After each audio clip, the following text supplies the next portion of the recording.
Hello friends, in previous lecture we discussed question number 11 and in 11 question we completed 10 conversion. Let us move on the next question on exercise. The back-to-back 3 questions asked in question number 12. The dipole moment of chlorobenzene is lower than that of the cyclohexyl chloride. तो मैं इसको आप समझाने की कोशिश करता हूँ, बहुत ही ईजी है। तो पहले आप ड्रॉ कर लीजिए, बाद में आंसर तो आपकी स्क्रीन के ऊपर है ही, उसको आप पढ़ लीजिएगा। ठीक है, तो पहले आप ड्रॉ कर लीजिए ये क्लोरोबेंजीन है और ये साइक्लोहेक्साइल क्लोराइड है। तो पहला रीज़न ये है कि यहाँ पे रेजोनेंस है, here is resonance present, no resonance is there. ये कार्बन जो है वो मोर इलेक्ट्रोनेगेटिव है, sp2 कार्बन है, कार्बन क्लोरीन, कार्बन इज 33%। यहाँ का जो क्लोरीन वाला कार्बन है वो sp3 लेस इलेक्ट्रोनेगेटिव है। ठीक है, यहाँ कार्बन क्लोरीन डबल बॉन्ड की इफेक्ट आ रही है, यहाँ कार्बन क्लोरीन जो बॉन्ड है वो थोड़ा लंबा है। ठीक है, तो due to the sp2 characteristic and resonance structure and the carbon is sp2 hybridized, here polarity is less and here is polarity more. बहुत ही इजी टॉपिक है, आपको इजीली समझ में आ जाएगा, इस इजीली अंडरस्टैंडेबल, क्योंकि बेंजीन वाला carbon sp2 hybridize more electronegative, chlorine दोनों में सेम है, इलेक्ट्रोनेगेटिविटी का कोई डिफरेंस दोनों कंपाउंड में नहीं है, लेकिन कार्बन में इलेक्ट्रोनेगेटिविटी का डिफरेंस है। sp2 में 33.33% है, यहाँ पे 25% है। तो ये कार्बन जो है वो उस कार्बन की कंपैरिजन में, बेंजीन वाला कार्बन जो है उसकी कंपैरिजन में है, ये इलेक्ट्रो पॉजिटिव है। तो अगर ज़्यादा कार्बन इलेक्ट्रो पॉजिटिव है तो यहाँ जो डेल्टा माइनस और इस कार्बन के ऊपर जो डेल्टा प्लस, मतलब कि यहाँ डेल्टा प्लस और यहाँ डेल्टा माइनस जो क्रिएट होगा, इतना यहाँ पे नहीं होगा। ये 2 3 4 मैंने शॉर्ट में रीज़न बताइए हैं। तो एक तो बॉन्ड लेंथ, ज़्यादा bond length more polarity, less bond length less polarity, carbon less more electronegative less polarity, carbon less electronegative more polarity. ठीक है, अब आप ये आंसर देख लीजिए, जो यहाँ पे लिखा है वो सेम 3 लाइन में समझाया, आप पढ़ लीजिएगा। अब दूसरा रीज़न आपको पूछा है कि अल्काइल हैलाइड, ये वाला दिस वन, अल्काइल हैलाइड दो polar, why it is immiscible in water। चलिए उसका डिस्कशन हम करते हैं। let us discuss second one and see second reason is Rx is a delta plus delta minus, alkyl halide is polar but cannot form, but एक ही line में answer है, cannot form H bond with water, it cannot form H bond with water। ठीक है, और water में वही miscible है, वही डिजोल्व हो सकता है, which can form hydrogen bond with water are immiscible with it, and alkyl halide though polar due to the presence of electronegative halogen atom, so they are slightly miscible but it cannot form hydrogen bond। तो आप ये बोल सकते हैं कि थोड़ा थोड़ा dissolve है, लेकिन वो स्पेरिंगली सॉल्यूबल है। वैसे आप अल्कोहल डालेंगे तो ज़्यादा सॉल्यूबल होगा, क्योंकि अल्कोहल वाटर के साथ हाइड्रोजन बॉन्ड बना सकता है। तो एक ही सेंटेंस में आंसर है कि hello alkane even if polar but it can not form hydrogen bond with water. ठीक है, चलिए आगे बढ़ते हैं। तीसरा रीज़न आपको ये पूछा है कि Grignard reagent should be prepared under anhydrous condition. Okay, अगर हम ग्रिग्नार्ड रिएजेंट बनाते हैं और एनहाइड्रस कंडीशन नहीं रखते हैं, ठीक है, तो उसमें क्या होता है कि जो मैग्नीशियम मेटल का हम यूज करते हैं वो वाटर के साथ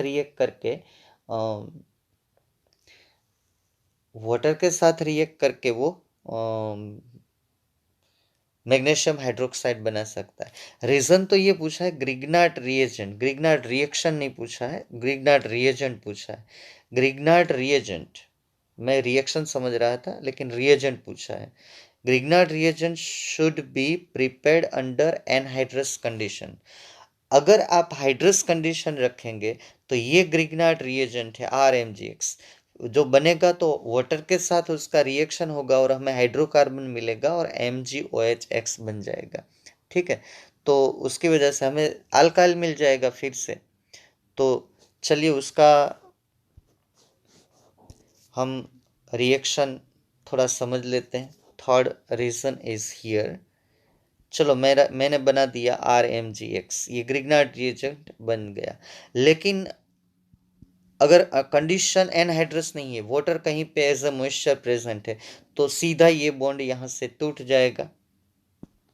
ठीक है, यहाँ से टूट जाएगा और यहाँ से एक हाइड्रोजन यहाँ पे लग जाएगा, वो तो हमें मिलेगा RH हाइड्रोकार्बन और MgOH मैग्नीशियम हाइड्रोक्साइड हैलाइड। तो सीधा ग्रिग्नार्ड रिएजेंट जो है वो किल हो जाएगा, वो मर जाएगा बेचारा, है ना। तो जब भी आप ग्रिग्नार्ड रिएजेंट बनाओ तब कंडीशन एनहाइड्रस मतलब कि कहीं पे भी मॉइस्चर प्रेजेंट नहीं होना चाहिए, वरना दिक्कत आ सकती है। समझ में आ गया? ये तीन बहुत ही इजी क्वेश्चन है। चलिए नेक्स्ट क्वेश्चन के ऊपर चलते हैं। तो 13 number in our exercise the question is give the uses of freon 12। तो ये क्वेश्चन अभी अभी आपने प्रिपेयर किया है। फ्रेयन 12 are used as a refrigerant.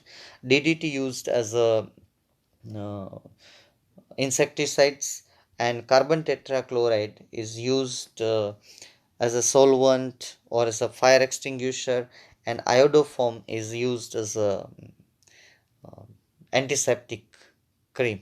Okay, so or refer the question last I discussed with you that different halogen compounds and there uses. Okay, DDT मैंने last में आपको समझाया था, उससे पहले मैंने 3-4 कंपाउंड, तो सब में से आप एक दो यूज निकाल के यहाँ लिख सकते हो। ठीक है, तो फिर भी मैं आपको एक बार बता दूं, आप लिख लो, सुन लेना। फ्रेयन 12 जो है is used as aerosol in propellant, as a refrigerant and in air condition. DDT is used as insecticides and mainly insecticides against mosquitoes. Carbon tetrachloride जो है वो रेफ्रिजरेंट के मैन्युफैक्चरिंग में भी यूज होते हैं।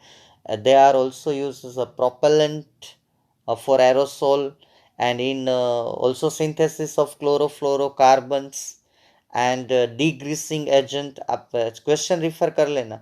As a cleansing agent and as a solvent in laboratory. Iodoform जो use होता है एंटीसेप्टिक, जब स्किन बर्न हो जाती है, तो इसके ऊपर आप ऐसे यहाँ ये क्वेश्चन लिख के पहले फ्रेयोन, ये तो आपने लिखा है, ये 13 नंबर लिखने की ज़रूरत नहीं है, ये सिर्फ मैंने आपको सुना दिया, मैं भी नहीं लिख रहा हूँ। ठीक है, तो चलिए अब आगे बढ़ते हैं। Next question, question number 14। अब ये बहुत बढ़िया क्वेश्चन है, that is important for exam. Write the structure of the major product of, पहला आंसर ने मत देखो प्लीज। ठीक है, सिर्फ क्वेश्चन को देखो। पहला क्वेश्चन जो है आपको बतानी है मेजर ऑर्गेनिक प्रोडक्ट्स। ठीक है, तो हम लोग बताएंगे major organic products. See first one is the CH3CH2I and NaI and in presence of acetone। सोचिए कौन सा रिएक्शन है। चलिए, क्लोरीन का आयोडीन से मुझे रिप्लेस करना है इन प्रेजेंस ऑफ एसीटोन। तो हैलोजन एक्सचेंज रिएक्शन है ये, फिंकलस्टाइन रिएक्शन है।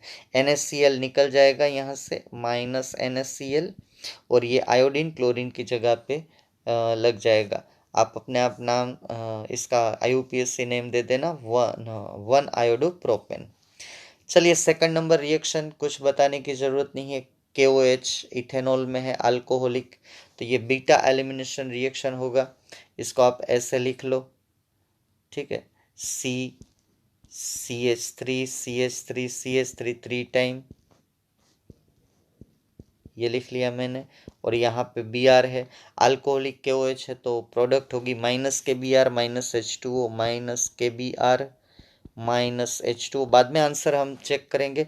यहाँ से ब्रोमीन निकलेगा, ये अल्फा, कौन सा एक कार्बन जो है इसमें ये है alpha, sorry, not that one is alpha, that one is beta, okay, that one is beta, sorry my friends, this one is alpha and this one is beta, beta, beta।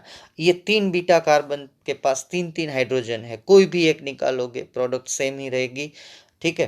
तो इसमें minor product का कोई सवाल ही नहीं पैदा होता है। यहाँ से निकालोगे तो ये दो कार्बन के बीच डबल बॉन्ड, यहाँ से कंपाउंड यही बनेगा, ये रेड राउंड वाला, ठीक है। तो इसका नाम होगा 2 मिथाइल प्रोप 1 इन, और प्रोपेन भी लिख सकते हो क्योंकि वो मिनिमम नंबर 1 ही आएगा, ठीक है। अब तीसरा देखते हैं, सोचिए कौन सा रिएक्शन है, NaOH and water, aqueous solution, ये एसएन रिएक्शन है माय फ्रेंड्स। इसमें ब्रोमीन निकल जाएगा, उसकी जगह पे OH आ जाएगा, ठीक है। ये सेकेंडरी हेलो अल्केन है, वाटर है, ये SN1 होगा, फर्स्ट कार्ब केटायन बनेगा, क्योंकि SN2 में स्टेरिक हिंड्रेंस का प्रॉब्लम आ सकता है। तो ये ब्रोमीन और ये Na, हमें बाई प्रोडक्ट मिलेगी माइनस NaBr। आप ये सब पढ़ चुके हो, है ना, जिसने भी प्रिपेयर किया है उसको तो कोई दिक्कत ही नहीं आने वाली है। अब जहाँ पे ब्रोमीन है वहाँ पे OH लगा दो, ये रही आपकी तीसरी प्रोडक्ट, क्या होगा, 1 2 3 4 but 2 ol. Fourth number reaction है CH3CH2Br और KCN के साथ रिएक्शन है एक्वियस। तो ये भी जो है वो KCN, CN माइनस हो न्यूक्लियर, Br निकल जाएगा, CN लग जाएगा, ये भी न्यूक्लियोफिलिक सब्स्टिट्यूशन रिएक्शन है। KCN और एक्वियस, क्योंकि SN1 SN2 आप कैसे डिसाइड कर सकते हो, हाँ, SN1 SN2 आप कैसे डिसाइड कर सकते हो सॉल्वेंट को देख के। एक याद रखना, SN2 में सॉल्वेंट चाहिए हमें एप्रोटिक पोलर, और अगर प्रोटिक पोलर है, इथेनॉल प्रोटिक पोलर है, तो SN1 ही जाएगा, तो सीधा KBr हमें यहाँ प्रोडक्ट मिलेगी माइनस KBr, और CN डायरेक्ट लग जाएगा, ये रही आपकी फोर्थ नंबर प्रोडक्ट, ये है प्रोपेन नाइट्राइल CH3CH2CN, ठीक है। चलिए आगे बढ़ते हैं। अब आप देखिए 4 नंबर तक हम कंप्लीट कर चुके हैं। Yes, number 5 is also SN reaction, हमारे पास है सोडियम बेंजोक्साइड, ठीक है, और इथाइल क्लोराइड। मतलब ये रिएक्शन ऐसे आ सकता है, ये है ऐसे, सोडियम फिनॉक्साइड भी बोल सकते हैं, ONA। और क्या है इसके साथ, सोडियम फिनॉक्साइड के साथ क्या है, C2H5Cl, यस, C2H5Cl, कुछ नहीं है, यहाँ से Na निकल जाएगा, ये Cl निकल जाएगा, माइनस NaCl बाई प्रोडक्ट, और आपको मिलेगा ईथर। ये SN reaction, C2H5 plus Cl minus ONA, वो न्यूक्लियोफाइल है, ओ बेंजोक्साइड, ये होगा CH2CH3, इथाइल ग्रुप ऐसे भी लिख सकते हो ना, CH2CH3, ये रही प्रोडक्ट CCH5O C2H5। तो इसका नाम है फेनिटोल। 5th नंबर की प्रोडक्ट का नाम क्या है, फेनिटोल। अच्छा, 6 नंबर का रिएक्शन देखिए, प्रोपेनॉल का थायोनिल क्लोराइड के साथ रिएक्शन हो, तो हम कर ही चुके हैं। प्रोपेनॉल का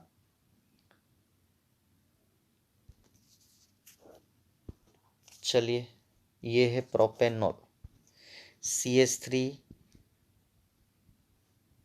CH2 CH2OH, प्रोपेनॉल।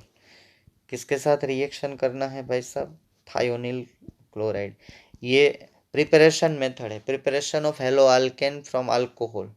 तो सीधा OH लग जाएगा, CH3 सॉरी हेलोजन लग जाएगा, CH3 CH2 CH2 Cl, और हमें मिलेगा SO2, और दूसरा गैस मिलेगा HCl। ये प्रिपरेशन मेथड है, आप जरा रिफर कर लीजिएगा। ये कौन सा था? 6 नंबर का, 6 नंबर। चलिए 7 नंबर क्या है देखते हैं। 7 number ethene and HBr peroxide के साथ। तो 7 नंबर जो है ये मैं नहीं करने वाला हूँ, क्योंकि ये एंटी मार्कोनिकोफ रूल है। ब्रोमीन वहीं पे जाएगा जहाँ पे ज़्यादा हाइड्रोजन है, जिस कार्बन इथिलीनिक कार्बन के पास, तो ब्रोमीन यहाँ जाएगा और हाइड्रोजन यहाँ जाएगा। तो आंसर यहाँ पे है आपके पास, देख लीजिएगा। एंटी मार्कोनिकोफ लगाना है, ये रहा, देखिए 7 नंबर की प्रोडक्ट ये रही। तो 1 ब्रोमो ब्यूटेन। अब लास्ट वाला कन्वर्सन आपको देखना है, क्या है? 8 नंबर। उसमें HBr के साथ रिएक्शन है, CH3 CH double bond CCH3 2 time. Okay, तो यहाँ पे पेरोक्साइड नहीं है, तो ये मार्कोनिकोफ रूल जाएगा। तो 7 नंबर जो है, 7 नंबर ध्यान से देखिए, 7 नंबर का जो है वो एंटी मार्कोनिकोफ रूल है, और 8 नंबर का जो है वो मार्कोनिकोफ से लगाना है। Br किसके पास जाएगा? तो कि जिसके पास हाइड्रो वो जिस इथिलीनिक कार्बन के, ये दो इथिलीनिक कार्बन है, जिस कार्बन के पास हाइड्रोजन कम है वहाँ Br जाएगा, और जिस कार्बन के पास हाइड्रोजन ज़्यादा है वहाँ H जाएगा। तो सीधा आंसर दिखा रहा हूँ मैं आपको, टाइम उसमें नहीं वेस्ट कर रहा हूँ, क्योंकि आगे बहुत क्वेश्चन बाकी है। देखिए, इस कार्बन के पास गया और ये हमारी प्रोडक्ट है, और इसका नाम होगा 2 ब्रोमो 2 मिथाइल ब्यूटेन। ठीक है, चलिए मैं एक बार स्क्रीन जो है वो पूरी क्लियर कर देता हूँ, और आंसर क्लियर कट आप देख पाए। ठीक है, देख लीजिए।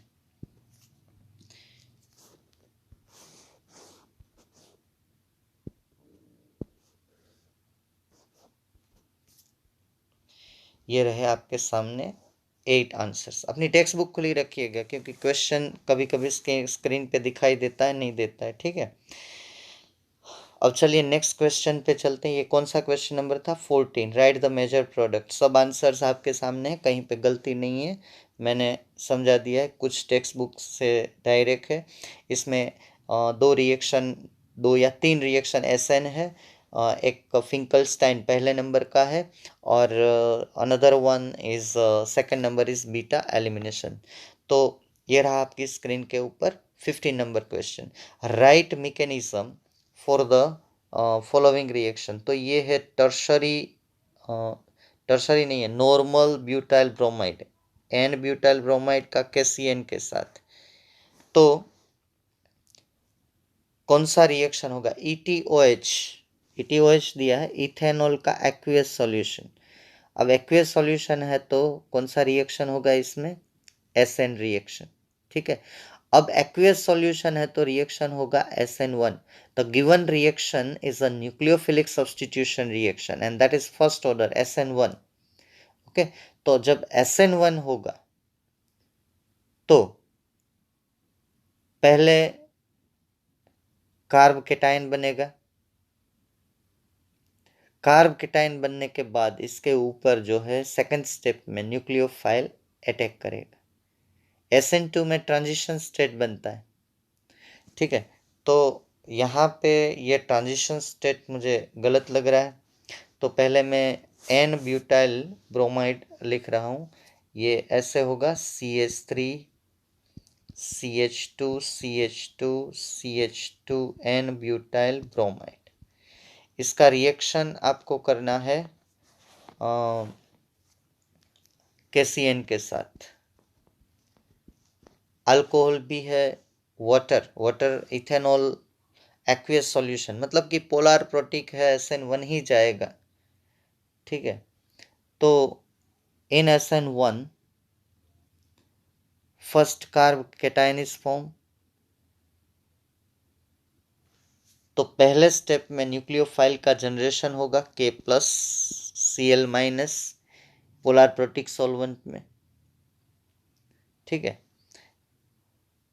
अब ये K+ और Br- के ऊपर अटैक करेगा तो हमें बाई प्रोडक्ट मिलेगी KBr, और Cl- इसके ऊपर लग जाएगा तो हमें फाइनल Cl नहीं है ना, KCN है, तो Cl- नहीं Cn-, सो सीधा Cn- वहां पे लगेगा। ये ट्रांजिशन स्टेट जो है मेरे ख्याल से SN2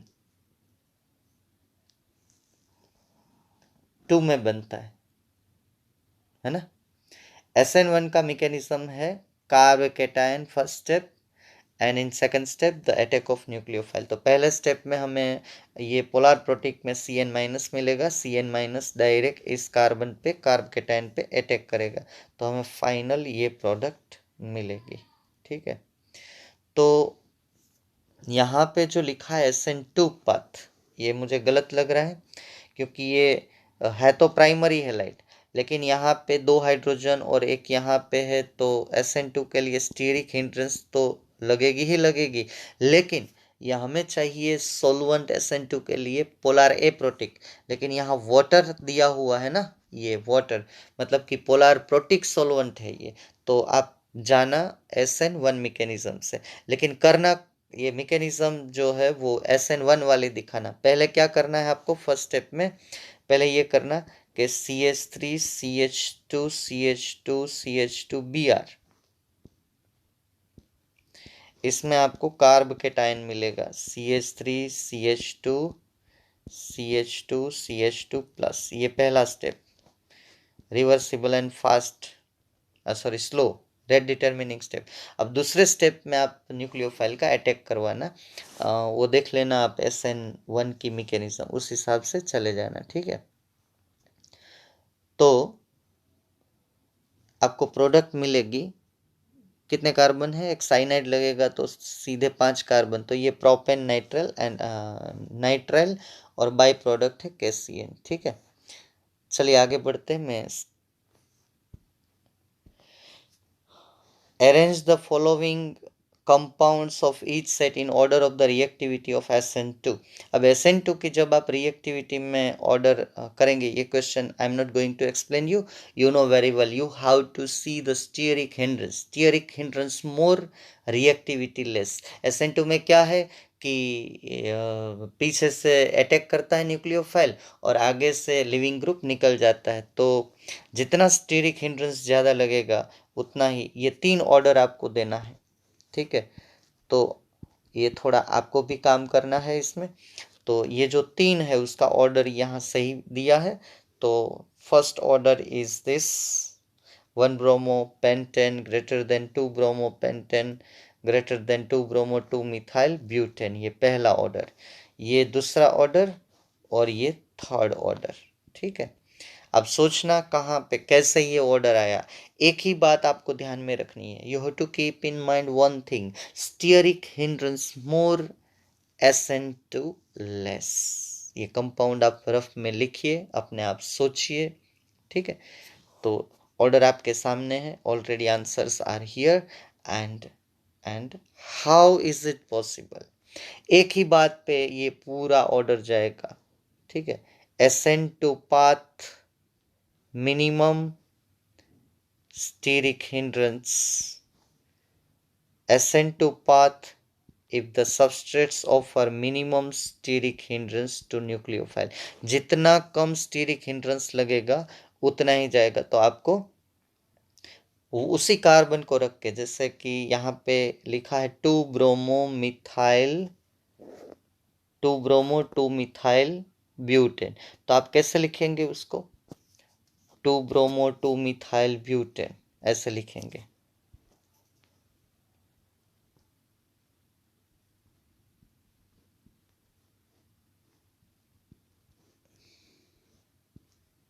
ये है ब्यूटेन, ये है 2 ब्रोमो, यहाँ पे है 2 मिथाइल।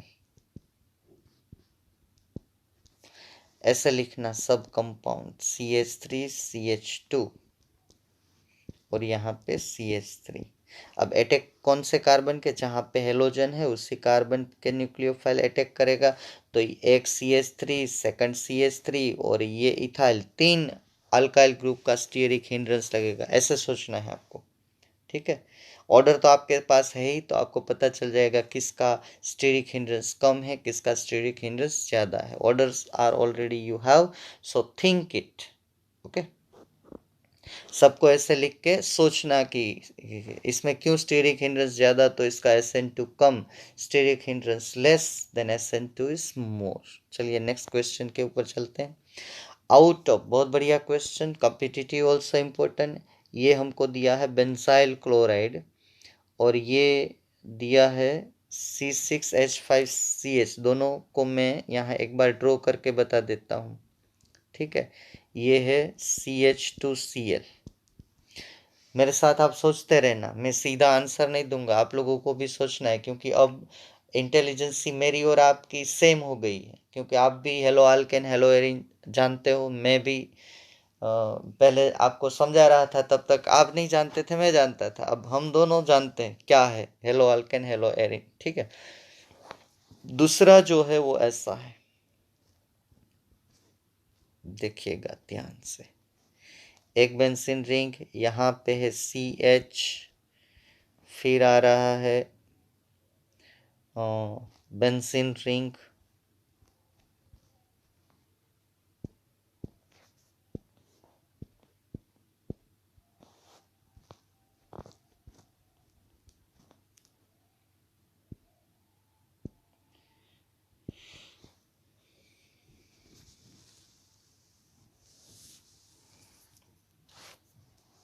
ये 3 डबल बॉन्ड वाला बेंजीन रिंग ऐसे ड्रॉ करना था, लेकिन मैंने राउंड कर दिया है। मुझे जो समझाना है वो तो मैं समझाऊंगा ही आपको।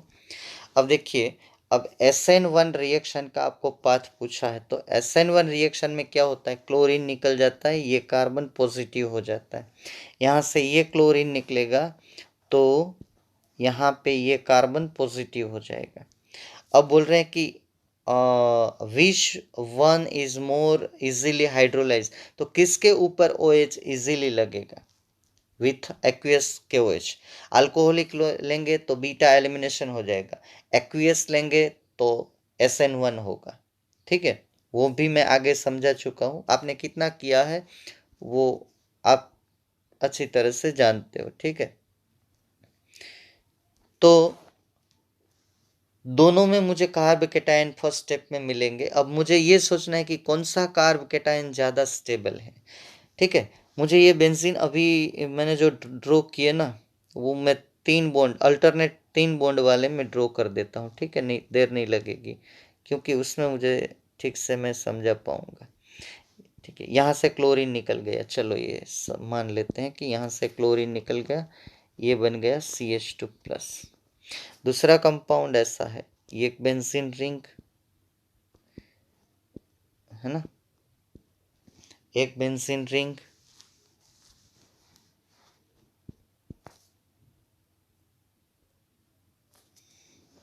यहाँ पे ये अल्टरनेट डबल बॉन्ड, यहाँ पे बीच में है CH, यहाँ दूसरी बेंजीन रिंग ये रही, यहाँ पे भी अल्टरनेट डबल बॉन्ड लगा दो बेंजीन रिंग के, और ये बना कार्ब केटायन, ठीक है। अब देखिए, ये कार्ब केटायन को ये 3 डबल, ये अल्टरनेट हो गया ना, जो कार्बन सिंगल डबल मैं दिखा रहा हूँ आपको। ये कार्बन सिंगल, फिर ये डबल, ये सिंगल, ये डबल, ये सिंगल, ये डबल। जितना लंबा कंजिक्यूटिव सिंगल डबल जाएगा उतने ज़्यादा रेजोनेंस स्ट्रक्चर होंगे, जितने ज़्यादा रेजोनेंस स्ट्रक्चर्स होंगे उतना ही ज़्यादा स्टेबल होगा। तो यहाँ पे एक बेंजीन रिंग का रेजोनेंस है, तो यहाँ पे दोनों साइड बेंजीन रिंग का रेजोनेंस है, दोनों साइड कंजिक्यूटिव सिस्टम है ना, ठीक है। इस साइड भी डबल सिंगल का रेजोनेंस, इस साइड भी डबल सिंगल, तो सीधे सीधे वर्ड में बताऊं कि जहाँ पे रेजोनेंस ज़्यादा उस वो कार्ब कैटायन स्टेबल और उसमें इजीली रिएक्शन जाएगा। तो जो मैं ब्लैक कलर का राउंड कर रहा हूँ उसमें इजीली रिएक्शन जाएगा। अब आपको समझाना है वर्ड में, ठीक है, मैंने समझा दिया कि जो कार्ब कैटायन स्टेबल उसमें रिएक्शन इजीली जाएगा। तो अब यहाँ पे पूरा लिखा है, आप उस हिसाब से समझा दीजिएगा। ये पूरा आंसर है, देखिए कौन सा स्टेबल है। ये प्लस आर मतलब रेजोनेंस, बेंजीन का जो है वो प्लस आर है, and that secondary carb cation. और अगर आप कार्ब कैटायन देखना चाहें तो ये प्राइमरी कार्ब कैटायन है और ये सेकेंडरी कार्ब कैटायन है। तो आपको पता है कि secondary carb cation is more stable then the primary carb cation और रिएक्शन इजी जाएगा। आंसर आपके सामने है, वही सेम आंसर लिख सकते हो, अपने वर्ड में भी लिख सकते हो, कोई प्रॉब्लम नहीं है। चलिए नेक्स्ट चलते हैं। Para dichlorobenzene has higher melting point than the ortho and meta isomers. क्या करेंगे बेटे इसमें, है ना, para dichlorobenzene has higher melting point. तो ये जो है ऑलरेडी मैं थियरी में आपको समझा चुका हूं, तो सुनिएगा, मैं लिख नहीं रहा हूं। The para isomers have high boiling point and solubility as compared to their ortho and meta isomers due to symmetry of para isomer and due to the good crystal structure, fit crystal structure, जो हम chapter number first में पढ़ेंगे, जिसका close packing crystal structure होगा, उनका melting point higher होगा। ठीक है, तो पहला रीजन क्या, good symmetry of para dichlorobenzene with respect to ortho and meta. दूसरा रीजन क्या होगा कि para isomer that fits into crystal lattice better than ortho and meta isomers. ये दो रीजन, 2 मार्क्स, बहुत ही इजी, लिख लेना। ठीक है, अगर वो क्वेश्चन आपने ठीक से नहीं प्रिपेयर किया तो यहाँ सीधा आंसर है, इसको डिस्कस करना है, डिस्कस नहीं करना है, हमें 2 पॉइंट ही देना है, पहला पॉइंट। दूसरा उसमें ये भी पूछ सकते हैं, यहाँ तो सिर्फ आपको क्या पूछा, हायर मेल्टिंग पॉइंट, ठीक है, हायर मेल्टिंग पॉइंट इतना ही पूछा ना। और तो दूसरा ये भी पूछ सकते हैं इसमें कि higher solubility, higher solubility due to the good symmetry chlorine can dissolve in proper solvent। Okay, तो मेल्टिंग पॉइंट भी हाई है, सॉल्युबिलिटी भी हाई है इसकी। ठीक है, तो यहाँ पे सिर्फ आपको मेल्टिंग पॉइंट पूछा है। चलिए 2 रीज़न मैंने दिए, वो आप लिख लेना सुन के। अब चलिए नेक्स्ट, फिर से वही क्वेश्चन आया, यहाँ पे 20 नियर अबाउट 20 कन्वर्सन है। ठीक है, तो हम, आप टेक्स्ट बुक खुली रखिएगा, हम 1 बाय 1 लेते हैं। जो करने की ज़रूरत है वही मैं करूँगा, यहाँ पे ज़्यादा टाइम नहीं लगेगा क्योंकि ऑलरेडी आंसर्स ऑन स्क्रीन। तो पहले बनाना है propyne to propane 1 ol. Propyne, ये प्रोपटीन लिखा है, ये गलत है, प्रोपिन टू प्रोपेन 1 ऑल। तो पहले प्रोपिन में से HBr पेरोक्साइड मतलब कि एंटी मार्कोनिकोफ रूल करवाओ, तो आपको ये प्रोडक्ट मिलेगी। अब मैं दोबारा एंटी मार्कोनिकोफ रूल नहीं समझाऊंगा। बाद में आप SN रिएक्शन करवाओ, आप एक्वियस यूज करते हो तो SN1, आप पोलार एप्रोटिक DMS और कार्बन डाइसल्फाइड ऐसे सॉल्वेंट यूज करते हो तो SN2। ठीक है, उसमें स्टीरिक हिंड्रेंस नहीं देखना, यहाँ तो सॉल्वेंट से ही पता चल जाता है, आप डिफरेंस देख लेना, SN1 SN2, polar protic polar aprotic. ठीक है, दोनों में पोलार सॉल्वेंट चाहिए, तो मैं यहाँ स्पेसिफाई नहीं करूँगा, लेकिन ये रिएक्शन है SN, मतलब कि ये ब्रोमीन निकल जाएगा, उसकी जगह पे OH आ जाएगा, और ये रहा आपका आंसर। सेकंड है इथेनॉल टू ब्यूट 1 आइन। कुछ रिएक्शंस रिपीट होंगे, रिएक्शंस नहीं सॉरी, कन्वर्जन रिपीट होंगे, 20 करने हैं, तो मैं जल्दी जल्दी चलता हूँ। आप वीडियो पॉज करके रेस्ट भी कर सकते हो, बाद में भी कर सकते हो। ठीक है, करोगे तो आपके लिए बहुत अच्छा रहेगा ये। चलिए second number, ethanol to but one yne. तो पहले वो तो हम आगे भी कर चुके हैं, OH की जगह पे आई डालना है, तो प्रिपरेशन मेथड है रेड फॉस्फोरस का आयोडीन, सॉरी आयोडीन का in presence of red phosphorus we get iodomethane. और उसके बाद ये रिपीट रिएक्शन है जो आगे आ चुका है, ब्यूट वन आइन, ये सीधा Na प्लस एसिडिक हाइड्रोजन, मतलब के एसिटिलीन का सोडियम सोल्ट आप लेंगे तो ये सोडियम और आयोडीन Na माइनस NaI निकल जाएगा और ये सीधा कार्बन माइनस वहीं पे लग जाएगा, तो आपको सीधी प्रोडक्ट मिलेगी but one yne. Third number वो है 1 bromopropane to, 2 bromopropane, 1 bromopropane to 2 bromopropane. Text book में से पढ़िएगा, अभी आपके सामने क्वेश्चन नहीं है। 1 ब्रोमोप्रोपेन टू, तो ये 1 ब्रोमोप्रोपेन का मेरे सामने ये स्ट्रक्चर है, ठीक है।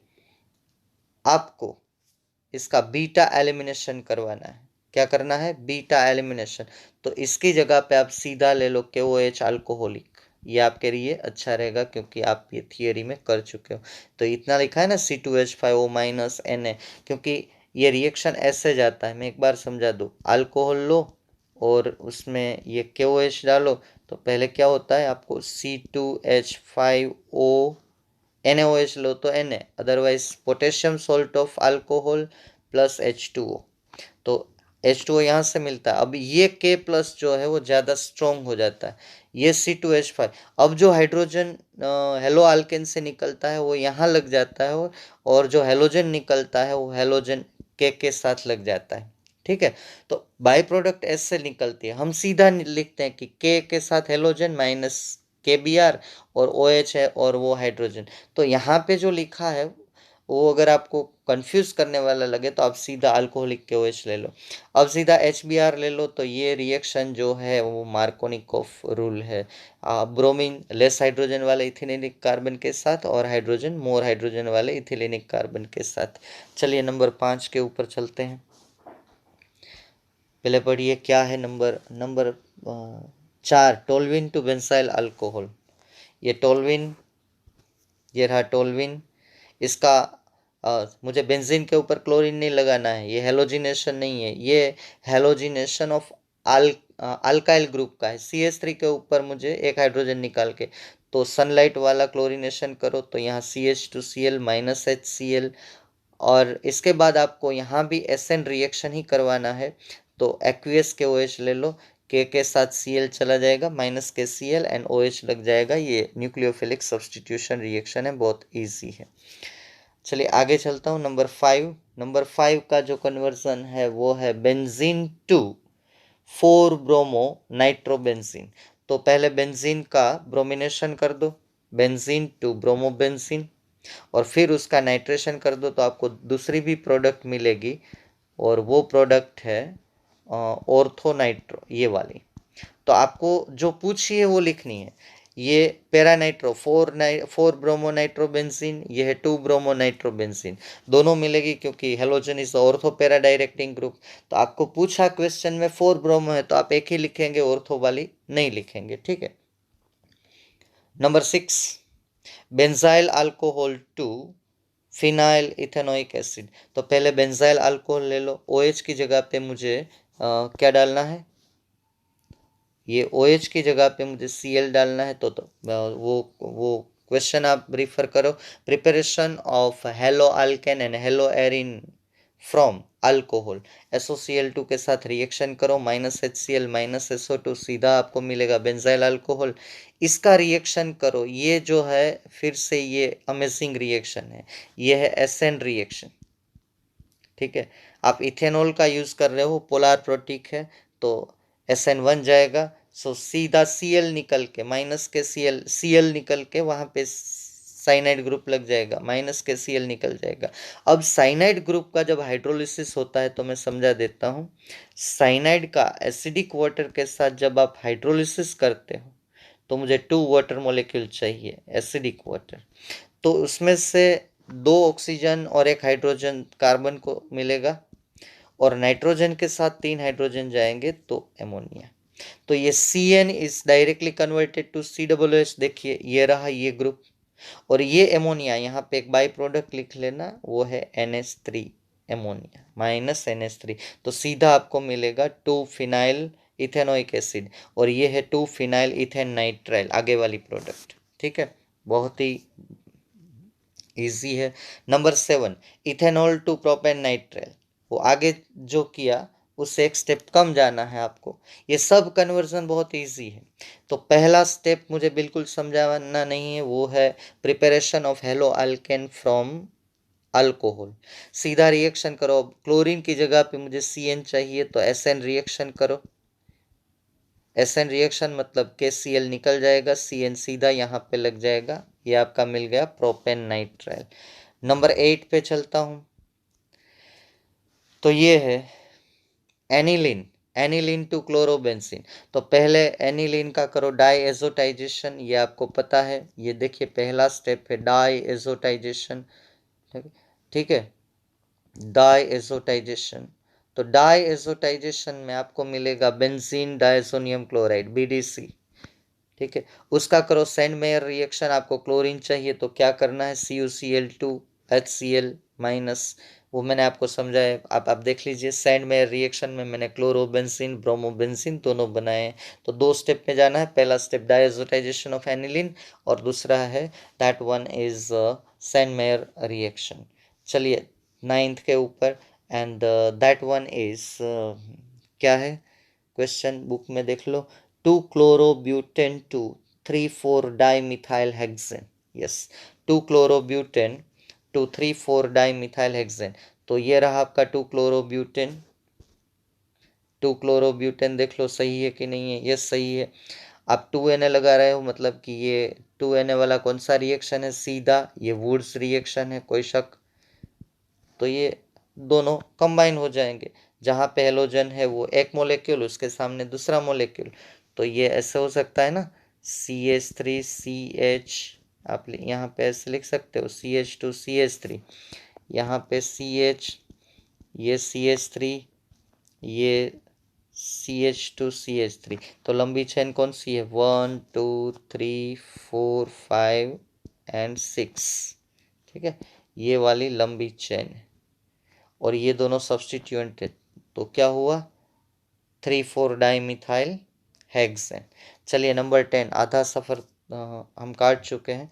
नंबर 10 है हमारा 2-मिथाइल-1-प्रोपेन-2, 2-क्लोरो-2-मिथाइल-प्रोपेन। तो 2-मिथाइल-प्रोप-1-इन, ये रहा आपके सामने आपकी स्क्रीन के ऊपर, 2-मिथाइल-प्रोप-1-इन।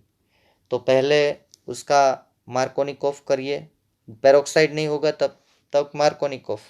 तो क्लोरीन कहाँ पे लगेगा, हाइड्रोजन कहाँ पे लगेगा, वो आपको पता है। क्लोरीन वहीं पे लगेगा जहाँ पे हाइड्रोजन नहीं है या तो कम है, तो यहाँ पे लग गया। देखिए मार्कोनिकोफ रूल हो गया, तो आपकी प्रोडक्ट हो गई। एक ही स्टेप का रिएक्शन है, 2-क्लोरो-2-मिथाइल-प्रोपेन, बात खत्म हो गई। चलिए नंबर 11, 2-क्लोरो-2-मिथाइल-प्रोपेन। यस, अब आए हैं हम नंबर 11 पे। 11, ethyl chloride to propanoic acid. ये तो आप अब कर सकते हो, कोई डिफिकल्ट बात नहीं है इसमें। क्या डिफिकल्ट है, 11। पहले आपको बोला है कि क्लोरोइथेन ले लो, तो ये रहा क्लोरोइथेन। अब इसका KCN के साथ रिएक्शन करो, इथेनॉल सॉल्वेंट है, तो ये SN रिएक्शन है। Cl रिप्लेस बाय CN, अब आपको मिलेगा प्रोपेन नाइट्रेट। अब मैंने आगे भी समझाया है कि CN का हाइड्रोलिसिस होके हमको कार्बन का COOH ग्रुप होता है, ये रहा। CN ग्रुप का हाइड्रोलिसिस करोगे 2 वाटर मॉलिक्यूल एसिड की प्रेजेंस में, तो carbon converted into COOH group and nitrogen converted into ammonia. तो एमोनिया हमें बाय प्रोडक्ट मिलेगी। तो सेम रिएक्शन यहाँ पे जो हमने बेंजीन के ऊपर किया, तो वही आपको यहाँ पे करना है, ये 11 नंबर पे, और आपको मिलेगी प्रोडक्ट प्रोपेनोइक एसिड। चलिए आगे चलते हैं। 12th नंबर, वो है ब्यूट-1-इन। ये है ब्यूट-1-इन। तो ब्यूट-1-इन से आपको मैंने पहले भी बताया है, I already inform you that first you should know which product I have to prepare, which product you are asked in exam. According to that you have to convert the product one by one. and finally reach at the destination. मुझे चाहिए n butyl iodide। तो पहले मुझे last carbon पे कोई halogen चाहिए, तो anti Markovnikov rule करूँगा। एंटी मार्कोनिकोव तो ब्रोमीन जिसके पास ज़्यादा हाइड्रोजन है वो इथिलीनिक कार्बन के पास जाएगा, तो मुझे प्रोडक्ट मिलेगी 1 ब्रोमोब्यूटेन। ठीक है। अब आयोडीन के साथ किसी भी हेलोजन का एक्सचेंज, तो ये रिएक्शन है फिंकलस्टाइन रिएक्शन। दूसरा स्टेप जो है फिंकलस्टाइन रिएक्शन, टेक्स्ट बुक में लिख लीजिए, देख लीजिएगा, ये फिंकलस्टाइन रिएक्शन NaI एसीटोन, तो ब्रोमीन रिप्लेस होके आयोडीन आ जाएगा। NaI के साथ रिएक्शन करना है। चलिए 13 नंबर का कन्वर्जन देखिए। कन्वर्जन पहले पढ़ लीजिए, वो है 2 chloropropane to 1 propanol. 2 chloropropane to 1 propanol.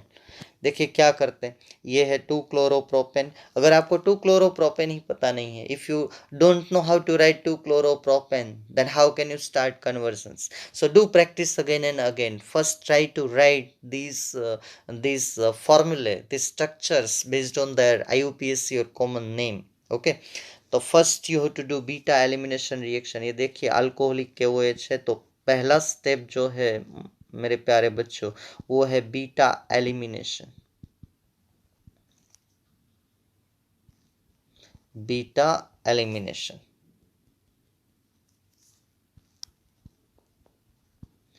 अब देखिए दूसरा स्टेप क्या है। दूसरा स्टेप है एंटी मार्कोनिकोव रूल। अब मुझे मिला प्रोप 1 इन, यहाँ से क्लोरीन निकला, किसी भी एक मिथाइल ग्रुप से हाइड्रोजन निकलेगा, तो दोनों सूरतों में मुझे मिलेगा prop 1 ene and then anti Markovnikov. तो according to anti Markovnikov I get 1 bromopropane. Bromine लगेगा जो ही इथिलीनिक कार्बन जिसके पास ज्यादा हाइड्रोजन है। अब मुझे करना है, ये देखिए पहला बीटा एलिमिनेशन, अब दूसरा कर रहा हूं मैं SN एक्वियस SN1। तो ये Br निकल जाएगा, उसकी जगह पे क्या आ जाएगा, OH आ जाएगा। ये आ गया देखिए प्रोपेन 1 ऑल। कोई शक? चलिए अब कौन सा 14 नंबर का, 14 नंबर का पढ़िए, isopropyl alcohol to iodoform. This one is the most important reaction, and also I have to discuss with you the iodoform test in alcohol, phenol and ether। वहाँ पे ये रिएक्शन आएगा और बहुत ही बढ़िया कन्वर्जन है 2 मार्क के लिए। एक ही स्टेप है लेकिन 2 मार्क्स मिलते हैं। तो इसको चाहिए, उसमें कंपलसरी आपको आइसोप्रोपाइल अल्कोहल ही चाहिए। ये आइसोप्रोपाइल अल्कोहल है, उसका आयोडीन और NaOH के साथ रिएक्शन करेंगे तो आपको ये CHI3 ये स्पेसिफिक रिएक्शन है, इसको बोलते हैं आयोडोफॉर्म। सबके नीचे नाम लिखना है, यहाँ पे नाम नहीं लिखा, आयोडोफॉर्म। ठीक है। बाकी बाई प्रोडक्ट है, 2 कार्बन वाली प्रोडक्ट मिलती है हमें, सोडियम कार्बोक्सिलेट, 5 सोडियम आयोडाइड, और बाकी जितने हाइड्रोजन बचते हैं उससे आधे वाटर मोलिक्यूल। ओके, तो ये थोड़ा डिफिकल्ट रिएक्शन है, तो मैं जरा स्टोक्योमेट्री के बारे में बता दूं आपको। स्टोक्योमेट्री इसकी है 146, 1 isopropyl alcohol, 4 I2 and 6 NaOH। तो आपको एक वर्ड याद रखना है, आई लव मदर। I मतलब 1 stoichiometry, love means 4 and mother means 6, MOTHER।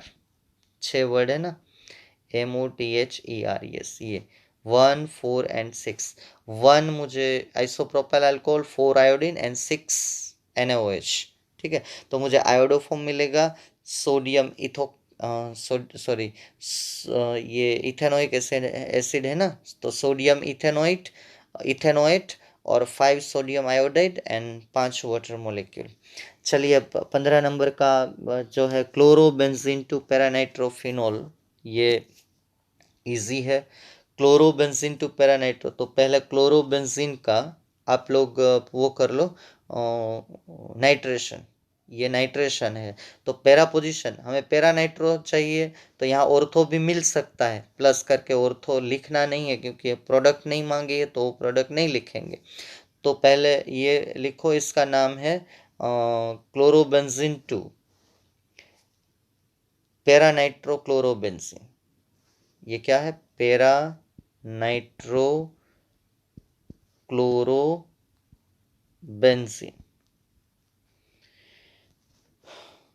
अब ये जो है डाउ प्रोसेस है, वो भी मैं अल्कोहल, फिनोल और ईथर में लूँगा। ये सब कंडीशन आपको याद रखनी है। 15% NaOH, तो ये डाउ प्रोसेस वाला रिएक्शन SN है। पहला रिएक्शन आप करते हो NaOH के साथ 433 केल्विन टेम्परेचर, ठीक है, तो पूरा सॉल्यूशन बेसिक हो जाता है। तो फिनोल तब मिलता है जब आप उसका एसिडिफिकेशन करते हो बाई एडिंग डाइल्यूट HCl।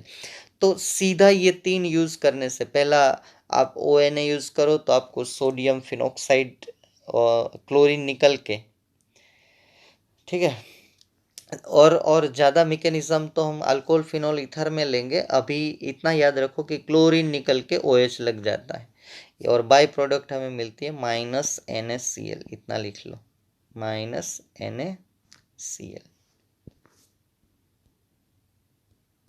ठीक है।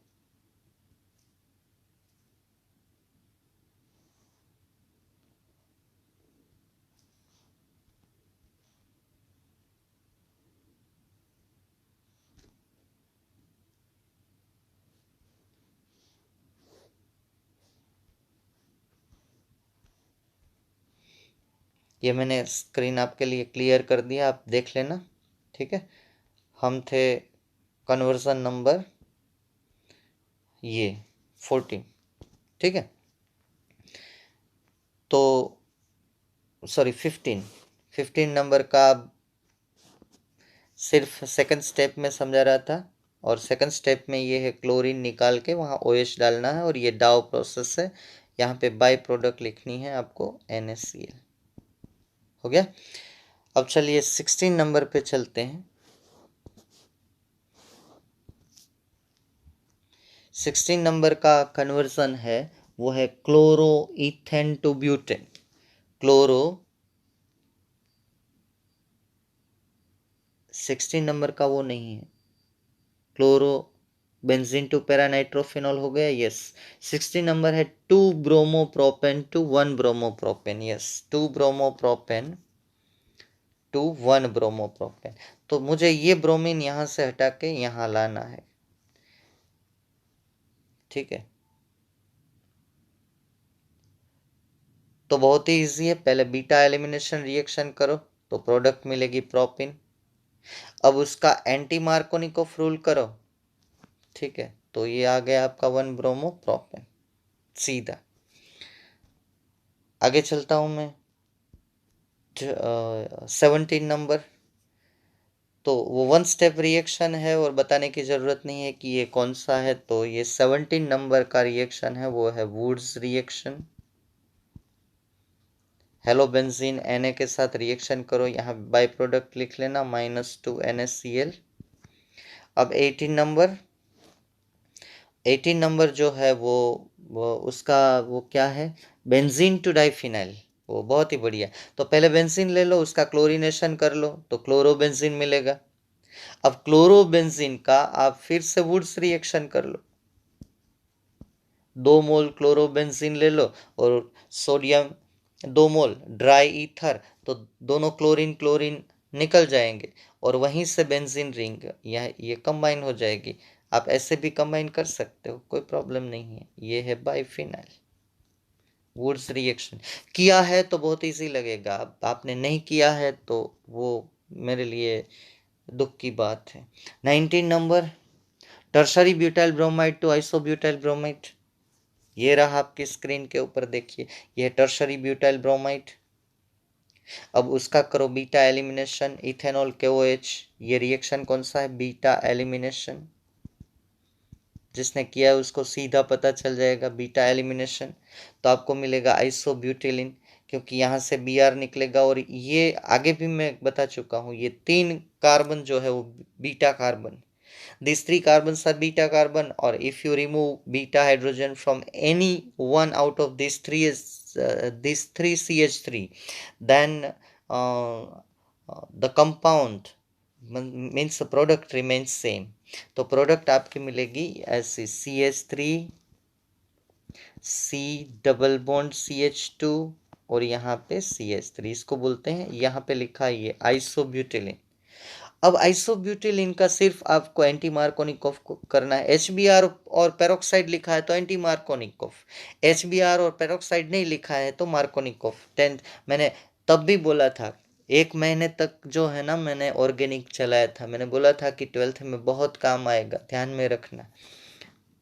ये है एंटी मार्कोनिकोव रूल। अब एंटी मार्कोनिकोव से जाएंगे तो Br लेस, जिसके पास ज़्यादा हाइड्रोजन है जिस इथेलेनिक कार्बन के पास, तो यहाँ पे लगेगा, और हाइड्रोजन जो है वो यहाँ पे लगेगा, और हमें मिलेगा आइसोब्यूटाइल ब्रोमाइड। चलिए आगे बढ़ते हैं, लास्ट कन्वर्जन। और ये लास्ट कन्वर्जन है वो भी मैं नेक्स्ट चैप्टर में लूँगा। ये मोस्ट इम्पोर्टेंट रिएक्शन होगा नेक्स्ट चैप्टर का। नेक्स्ट नहीं, वो कौन सा chapter, organic compound containing nitrogen, उसमें प्राइमरी एमाइन की टेस्ट आएगी, और उसमें एक शॉर्ट नोट आएगी बहुत ही important, that is the carbylamine test. क्या है उसका नाम? Carbylamine test. तो एमोनिया को मुझे क्लोरोफॉर्म और KOH के साथ हीट करना, यहाँ डेल्टा की साइन लगा देना, तो सीधा ये NH2 निकल के वहाँ पे आइसोनाइट्राइल ग्रुप लग जाएगा, और इसकी बहुत ही फाउल स्मेल आती है, फाउल स्मेल, एक्सट्रीम फाउल। तो मुझे पता चल जाएगा कि जो लेबोरेटरी में मुझे दिया है वो कौन सा है, प्राइमरी एमाइन है। कौन सा एमाइन है? प्राइमरी एमाइन है। ठीक है, तो 2 स्टेप फिर से मैं बता दूं, एनिलीन का क्लोरोफॉर्म और KOH पोटेशियम हाइड्रोक्साइड डाल के हीट करो, तो ये NH2 निकल के सीधा NC लग जाएगा, ये 3K और ये 3Cl क्लोरोफॉर्म का 3KCl, और बाकी हाइड्रोजन का आप कैलकुलेट कर लो तो आपको 3 वाटर मॉलिक्यूल मिलेंगे। तो सीधा है amine converted to phenyl isocyanide, 1 step. And in organic compound containing nitrogen, one important, very important question, write a note on carbylamine test. तो आपको कोई भी प्राइमरी एमाइन लेबोरेटरी में दिया जाता है तो उसकी सीधी टेस्ट है कि अगर उसको आप क्लोरोफॉर्म और KOH के साथ गर्म करोगे, हालांकि हम लोग ये नहीं करते हैं क्योंकि क्लोरोफॉर्म हमारे लिए हमारी जो सेंट्रल नर्वस सिस्टम है उसके लिए अच्छा नहीं है, इसलिए हम ये काम नहीं करते हैं, ये टेस्ट नहीं करवाते हैं, वरना इजीली आपको एरोमेटिक प्राइमरी एमाइन जो है वो लैब में पता चल जाता है। ठीक है, तो सीधा आपको फिनाइल आइसोसाइनाइड मिलेगा। ये आपसे नहीं होगा क्योंकि ये अगर पूरा हेलो अल्केन हेलो एरिन आप प्रिपेयर करेंगे तो ये कन्वर्जन एक कहीं पे नहीं आएगा 20 नंबर का, वो सीधा ऑर्गेनिक कंपाउंड कंटेनिंग नाइट्रोजन में है। और एक आगे जो है वो मैंने अभी अभी आपको जो 1 4 3 ये वाला, ये कौन है? 14 है ना, ये जो है वो नेक्स्ट चैप्टर में है, अल्कोहल फिनोल ईथर, और इसका क्या मैंने बताया, आयोडोफॉर्म टेस्ट। एक शॉर्ट नोट पूछी जाती है और बहुत कॉम्पिटिटिवली भी पूछा जाता है कि इसमें प्रोडक्ट क्या होगी, आयोडोफॉर्म। इसकी स्टोक्योमेट्री भी अमेजिंग है 146, तो आपको ये बहुत यहाँ पे ध्यान देना है। 2 कन्वर्जन ऐसे है कि अगर आपको पूरा हेलो अल्केन हेलो एरिन आता है फिर भी ये 2 कन्वर्जन आप नहीं कर पाओगे। ठीक है, इसलिए तो मेरा एक टारगेट था today, I have decided to complete the complete exercise, but I was wrong, still I have 2 or 3 questions remaining, so for that I will make a separate video because the length is already too long, so another questions also long. Okay, so maybe the next video of the 30-40 minutes. Okay, so what is the number of this question? This question number according to our exercise, this is 19 number question, and still I have to reach to 22, and all are lengthy questions. So let me complete here the video. So we will meet for another 3 question in next video. Okay, thank you friends, thank you very much.